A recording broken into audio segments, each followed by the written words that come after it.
Hi guys.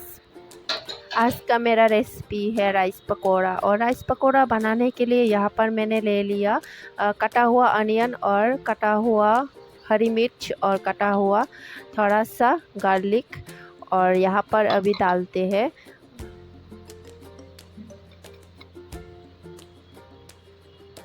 और थोड़ा सा डालते हैं स्वाद अनुसार नमक और डालते हैं थोड़ा सा टर्मरिक पाउडर और थोड़ा सा मैदा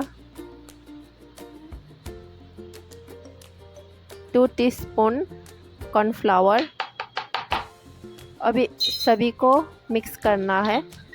मिक्स करने बाद और फिर से ऊपर पर मैंने डाल दिया गरम मसाला, कॉर्नफ्लावर और थोड़ा सा जीरा और थोड़ा सा रेड चिली पाउडर। अभी फिर से मिक्स करना है। तो मिक्स करने के बाद अभी मैं डाल रही हूँ मस्टर्ड ऑयल। तो कढ़ाई को गर्म होने देते हैं। अभी मैं पकोड़ा बनाने के लिए अभी गोल गोल करके अभी बनाऊंगी।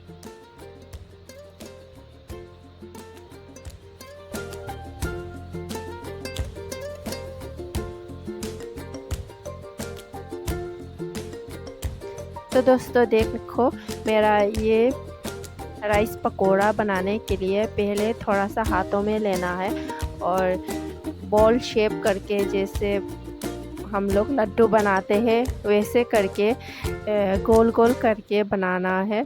और यहाँ पर डाल सकते हैं मैदा के बदले बेसन भी डाल सकते हैं। तो मेरे पास अभी बेसन नहीं है, इसलिए मैं थोड़ा सा कॉर्नफ्लावर और मैदा डाल दिया हूँ। तो ऐसे करके गोल गोल करके मैं बना लिया पकोड़ा। और अभी चेक करके देखते हैं। एक तो तेल भी गरम हो गया। अभी सब डाल देते हैं पकोड़ा।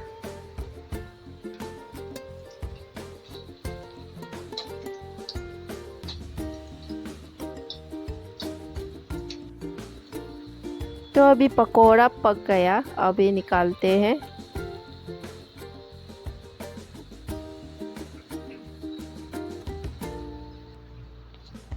तो आज का मेरा पकोड़ा सब करके कंप्लीट हो गया। आज का मेरा पकोड़ा आप लोग को कैसा लगा ज़रूर बताना, और अच्छा लगे तो लाइक करना।